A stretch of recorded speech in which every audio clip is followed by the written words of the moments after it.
Welcome friends, in the first video of physics. Today I would like to start with chapter number 1, electric charge and electric field. As far as your knowledge is concerned, here we are going to discuss about chapter number 1, electric charge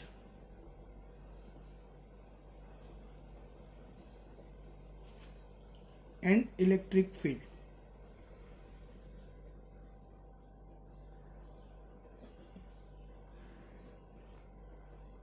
Fundamentally, in this particular present chapter, initially we will discuss about fundamental properties of electric charge, and then we will discuss electric field produced by any given electric charge. So today I would like to give introduction about electric charge. What is electric charge mean by? Friends, we very well know that each and every material in whole universe is fundamentally made of three fundamental particles named as neutron, proton and electron. Neutron, proton and electron. As far as they are particles, neutron, proton and electrons are considered as particles. If they are particles, then they must possess some mass. Fundamentally, if you are going for the mass of proton, electron and neutron quantitatively, then mass of proton is given as mass of proton is equal to 1.67 into 10 raised to minus 27 kg. Mass of electron is 9.1 into 10 raised to minus 31 kg. And mass of neutron is approximately same as mass of proton, which is equal to 1.7 into 10 raised to minus 27 kg. So as far as mass of the different particle is concerned, we can say that they are particles. And ultimately, if they are particles, mind well, if you are going for comparatively, then mass of proton is 1836 times mass of an electron, and mass of neutron is 1838 times mass of an electron. So mass of proton and mass of neutron is approximately same, but mass of electron is quite smaller compared to proton and neutron. But fundamentally, proton, neutron and electrons are considered as fundamental particles. It is not necessary these are only the three fundamental particles. Latest science had already discovered more than 100 fundamental particles named as meson, fermion, boson, etc. So here, as far as our fundamental study is concerned, we can say that whatever material we will observe in our regular life, it is made of three fundamental particles named as neutron, proton and electron. Among them, if they are particles, it means that they must execute gravitational force between each other. And you all very well know that what is gravitational force in your 11th standard. As far as universal law of gravitation given by Newton is concerned, you can say that gravitational force of attraction act between two particles is always directly proportional to product of their mass and inversely proportional to square of distance between them. It means that gravitational force, or if I will mention gravitational force of attraction as Fg, then gravitational force of attraction act between two particles is always directly proportional to product of their mass and inversely proportional to square of distance between them. It means that if two particles having mass of m1 and m2 are separated by some finite distance of r, then gravitational force of attraction, mind well, gravitational force is always attractive type of force. So gravitational force of attraction act between two particles is always directly proportional to product of their mass and inversely proportional to square of distance between them. This particular fact suggests that gravitational force is equal to Gm1 m2 upon r square. Gravitational force of attraction F equal to Gm1 m2 upon r square, where r stand for distance between them and m1 m2 is said to be mass of the particles and capital G is said to be universal constant of gravitation. अब हम सबको पता है कि अगर दो particles को एक दूसरे से सर्टेन डिस्टेंस पर रखा जाए तो it is quite obvious they compulsory execute gravitational force of attraction between them. इसका मतलब तो ये हुआ कि हम सबको पता है इलेक्ट्रॉन के पास भी मास है. अगर इलेक्ट्रॉन के पास मास है तो अगर मैं एक दूसरे से 1 सेंटीमीटर डिस्टेंस पर अगर एक दूसरे से 1 सेंटीमीटर डिस्टेंस पर दो इलेक्ट्रॉन्स रख देता हूं, ऑब्वियस है कि इलेक्ट्रॉन मासिव पार्टिकल है, और अगर मैं दोनों इलेक्ट्रॉन को एक दूसरे से 1 सेंटीमीटर डिस्टेंस पर रखता हूं तो उनके बीच में कुछ ना कुछ ग्रेविटेशनल फोर्स ऑफ अट्रैक्शन लगता होना चाहिए. अगर उनके बीच में gravitational force of attraction discuss किया जाए तो gravitational force of attraction F equal to G which is universal constant 6.67 into 10⁻⁻11 newton into metre square per kilogram square. G equal to 6.67 into 10⁻11 newton into metre square per kilogram square.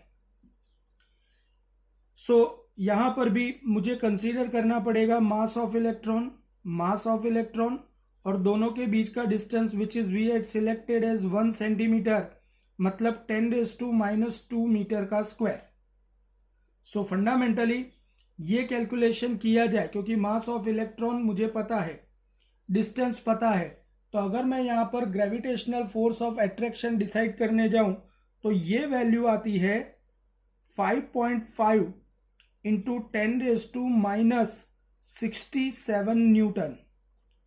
अगर दो electrons को आप एक दूसरे से certain distance पे रख देते हो और दोनों के बीच में gravitational force of attraction measure करने जाते हो तो ये वैल्यू 5.5 इंटू 10⁻⁻67 न्यूटन जितनी टेक्निकली होनी चाहिए. लेकिन जब प्रैक्टिकली चेक किया जाता है तो पता चलता है कि दो इलेक्ट्रॉन्स के बीच में कभी भी फोर्स ऑफ अट्रैक्शन तो लग ही नहीं सकता. ग्रेविटेशनल फोर्स ऑफ अट्रैक्शन लगता है लेकिन उसकी कंपैरिजन में यहां पर ग्रेविटेशनल फोर्स ऑफ अट्रैक्शन को ओवरकम करके यहां पर दोनों को एक दूसरे से दूर की तरफ धकेलने वाला, दूर की तरफ धक्का मारने वाला एक स्पेशल फोर्स प्रिवेल करता है और ये स्पेशल फोर्स को नाम दिया गया है gravitational force.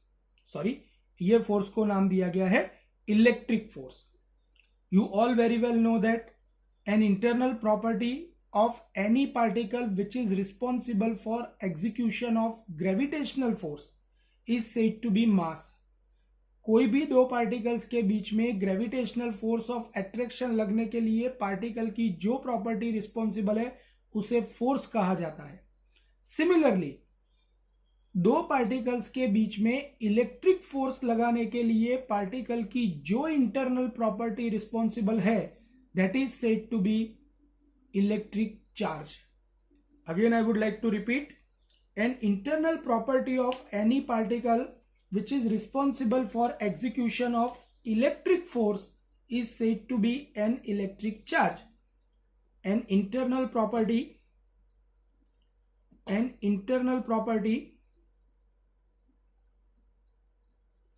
which is responsible for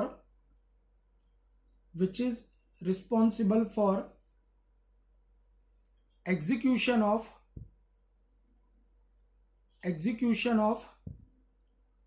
electric force is called as an internal charge or is called as electric charge. Mind well, जिसके पास इलेक्ट्रिक चार्ज होता है वो कंपल्सरी पार्टिकल होता है. We very well know that in our universe there are two types of material can be possible. It may be either in terms of ray, or it may be it may be wave or particle form. तो fundamentally we can say that या तो वो matter हो सकता है, वो radiation हो, या तो रेडिएशन हो सकता है. माइंड वेल, जो भी इलेक्ट्रिक चार्ज है उसके पास कुछ ना कुछ मास होता है, because proton and electron are said to be fundamental charges. Proton and electron are said to be fundamental charges. Electron और प्रोटॉन के टुकड़े पॉसिबल नहीं है. अगर इलेक्ट्रॉन और प्रोटॉन के टुकड़े पॉसिबल नहीं है तो so we can say that electrons and protons can be considered as fundamental charges. Proton का चार्ज और इलेक्ट्रॉन के चार्ज का मैग्नीट्यूड, प्रोटॉन का चार्ज और इलेक्ट्रॉन के चार्ज का मैग्नीट्यूड सेम है, which is 1.6 into 10⁻⁻19 coulomb. Mind well, coulomb is the unit, coulomb is the unit to define electric charge in SI system. यहां पर आप कूलम को इलेक्ट्रिक करंट की definition I equal to Q by T के ऊपर से Q equal to IT formula से भी डिफाइन कर सकते हो. अगर मैं I equal to 1 ampere select करता हूं और T equal to 1 second decide करता हूं, तो you can define electric charge as 1 coulomb. 1 coulomb आप कैसे डिफाइन कर सकते हो?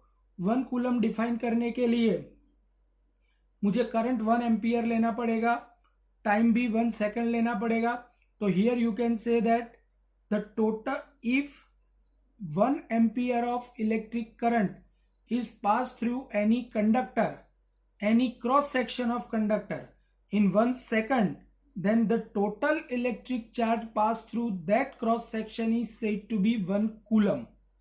Again, I would like to repeat, if 1 ampere of electric current is passing through any conductor in 1 second, then electric charge passed through that conductor. Instead of cross section, you can use the word cross section also. So fundamentally you can say that if 1 ampere of electric current is passing through any conductor in 1 second, then the total electric charge passed through that conductor is said to be 1 coulomb. Electric charge have dimensional formula of M0, L0, T0, Q1, or we can say that it has the dimensional formula of M0, L0, T1, A1. So this is the basic information regarding electric charge. If you want to detect electric charge deposited on any object, how much electric charge is deposited on any conducting sphere or non-conducting material, then you can use one instrument which is known as gold leaf electroscope. It is known as gold leaf electroscope. Fundamentally, electroscope device is very useful. Electroscope is the device which is very useful to detect electric charge on any object. So now in this particular present topic, we had already discussed about fundamental, what is an electric charge mean by, and what is the magnitude of electric charge. Fundamentally, electric charge, proton and electrons are considered as fundamental electric charges. Proton and between electron and proton, electron is negatively charged particle and proton is considered as positively charged particle. Mind well, proton या electron के ऊपर कोई ऐसा plus या negative जैसा symbol नहीं होता, but fundamentally we can say that जब पहली बार प्रोटॉन डिस्कवरी हुआ, इसलिए proton is considered as positively charge particle, and उससे ऑपोजिट नेचर वाला बट सेम मैग्नीट्यूड वाला दूसरा चार्ज डिस्कवर हुआ, चार्ज पार्टिकल डिस्कवर हुआ, which is electron. So electron is considered as negatively charge particle, but fundamentally proton और electron का charge exactly opposite है, इसलिए जो पहले डिस्कवर हुआ वो पॉजिटिव और बाद में जो डिस्कवर हुआ वो नेगेटिव कंसीडर किया जाता है. Here we had already discussed about what is an electric charge mean by and what is its fundamental meaning. we very well know that electrons and protons are considered as fundamental charges. Electron and proton, between electron is considered as negatively charged and proton is considered as positively charged particle. As far as electric force is concerned, mind well, gravitational force is always attractive type of force, but electric force may be either attractive or repulsive. So if it is attractive or repulsive, so here we are discussing about if you are placed two like charges together, then they must be repel each other, and for unlike charges they must be attract each other. So here I would like to discuss about basic properties of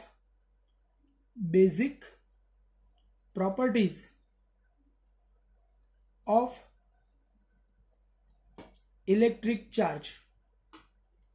Basic properties of electric charge. What are the basic properties of electric charge? Just try to understand over here. Fundamentally, electric charge follows two laws.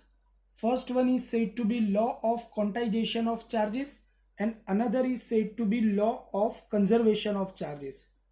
Law of quantization, and another is said to be law of conservation. Charges दो laws को follow करते हैं, एक है law of quantization और दूसरा है law of conservation. What is law of quantization and law of conservation mean bye? देखो बेटा, फिजिक्स के अंदर हम सबको पता है कि हर एक वर्ड का एक पर्टिकुलर मीनिंग होता है. क्वांटाइजेशन का मतलब क्या होता है? अगर कोई भी फिजिकल क्वांटिटी एक पर्टिकुलर वैल्यू के इंटीग्रल मल्टीपल के फॉर्म में ही अवेलेबल है, तो that type of physical quantity is said to be quantized. जैसे आपको 11th स्टैंडर्ड के केमिस्ट्री में स्ट्रक्चर ऑफ एटम्स में पढ़ाया गया कि from all infinitely possible orbits electron can revolve only on those orbits in which its angular momentum is integral multiple of h upon 2 pi. If its angular momentum is multiple integral of h upon 2 pi, then it is quite obvious कि उसका angular momentum h upon 2 pi, 2h upon 2 pi, 3h upon 2 pi, 4h upon 2 pi, वो half h upon 2 pi नहीं हो सकता, वो compulsory h upon 2 pi के integral multiple में ही possible है. इसी तरीके से लॉ ऑफ क्वांटाइजेशन ऐसा सजेस्ट करता है कि each and every charge particle, the magnitude of any electric charge lying in universe, it must be integral multiple of magnitude of fundamental charges. इसका मतलब फंडामेंटल चार्जेस हमारे पास प्रोटॉन है या electron है, इसका मतलब दोनों का चार्ज का मैग्नीट्यूड तो इक्वल ही है, मैग्नीट्यूड ऑफ ई. मतलब 1 ई जितना, 2 ई जितना, 3 ई जितना, 4 ई जितना, मतलब n ई जितना चार्ज ही पॉसिबल है. And this particular statement is said to be law of quantization of charges. Mind well, कभी भी इलेक्ट्रॉन या प्रोटॉन के टुकड़े पॉसिबल नहीं है ऐसा स्टेटमेंट मैंने अभी दिया, बट लेटेस्ट फिजिक्स ऐसा बिलीव करता है कि proton and neutron are not the fundamental particles, they are made of more fundamental particles named as quarks. They are more fundamental particles as quarks. Fundamentally quarks दो type के होते हैं, एक होता है अप क्वार्क्स और दूसरा होता है डाउन क्वार्क्स. अप क्वार्क्स को नॉर्मली +2/3 e से रिप्रेजेंट किया जाता है और डाउन क्वार्क्स को -1/3 e से रिप्रेजेंट किया जाता है. अप क्वार्क्स और डाउन क्वार्क्स के बेस पर आप अप क्वार्क और डाउन क्वार्क के बेस पर आप ऑलरेडी प्रोटॉन और न्यूट्रॉन का कंस्टिट्यूशन डिस्कस कर सकते हो.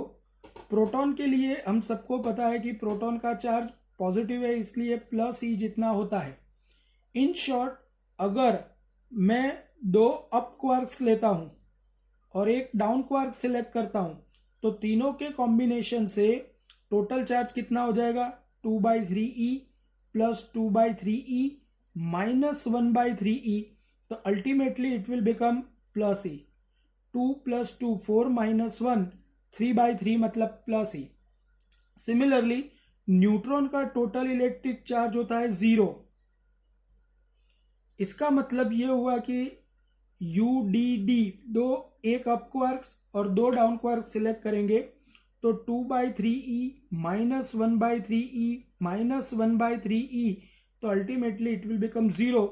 तो fundamentally we can say that proton have constitution of UUD on the base of quarks theory and neutron have constitution of UDD on quark based theory. This is law of quantization. Actually law of quantization each and every वो universal law नहीं है, वो हर एक जगह पर equal amount में apply होता है, ऐसा जरूरी भी नहीं है. But fundamentally as far as our easy physics is concern we are always following law of quantization. कोई भी क्वेश्चंस में, कोई भी न्यूमेरिकल्स में हम ऑलवेज लॉ ऑफ क्वांटाइजेशन को अप्लाई करेंगे. चार्जेस दो बेसिक प्रॉपर्टीज को फॉलो करते हैं, जिसमें से पहली एक प्रॉपर्टी हमने डिस्कस की which is said to be law of quantization. अब मैं डिस्कस करने जा रहा हूं law of conservation. And you very well know that what is conservation mean by, जब कोई पर्टिकुलर फिजिकल क्वांटिटी की वैल्यू कांस्टेंट रहती है तो then particular arrangement, that particular situation is said to be conserved और कंजर्वेशन. सो हियर कंसीडर करो कि मेरे पास एक इलेक्ट्रिकली आइसोलेटेड सिस्टम है. इलेक्ट्रिकली आइसोलेटेड सिस्टम मतलब जैसे थर्मली आइसोलेटेड सिस्टम के केस में सिस्टम और सराउंडिंग के बीच में हीट एनर्जी का एक्सचेंज नहीं हो सकता. सिमिलरली इलेक्ट्रिकली आइसोलेटेड सिस्टम के केस में अंदर कोई नया इलेक्ट्रिक चार्ज एंटर नहीं हो सकता या अंदर का कोई चार्ज बाहर नहीं निकल सकता. तो मेरा कहने का मतलब इतना ही है कि यहाँ पर अंदर आप देख सकते हो कि इलेक्ट्रिकली आइसोलेटेड सिस्टम के अंदर के रीजन में अभी इनिशियली टोटल इलेक्ट्रिक चार्ज 0 है. टोटल इलेक्ट्रिक चार्ज भले 0 है, अब मैं यहां पर एक गैमा रेडिएशन पास करता हूं, और अगर मैं गैमा रेडिएशन पास करता हूं तो गैमा रेडिएशन यहां पर आयोनाइजेशन करके एक इलेक्ट्रॉन प्रोड्यूस करता है और एक पॉजिट्रॉन प्रोड्यूस करता है. इलेक्ट्रॉन प्रोड्यूस करता है और एक पॉजिट्रॉन प्रोड्यूस करता है. तो फिर भी सिस्टम का total charge plus E minus ई मतलब टोटल चार्ज फिर से 0 ही रहता है. तो अल्टीमेटली यहां पर आप ऐसा बोल सकते हो कि for any electrically isolated system, if we make any kind of electrical और chemical reaction, then also the total algebraic sum of charges must be remain 0, and this particular statement is said to be law of conservation of charges. Mind well friends, law of conservation of charges is universal law. Thank you very much.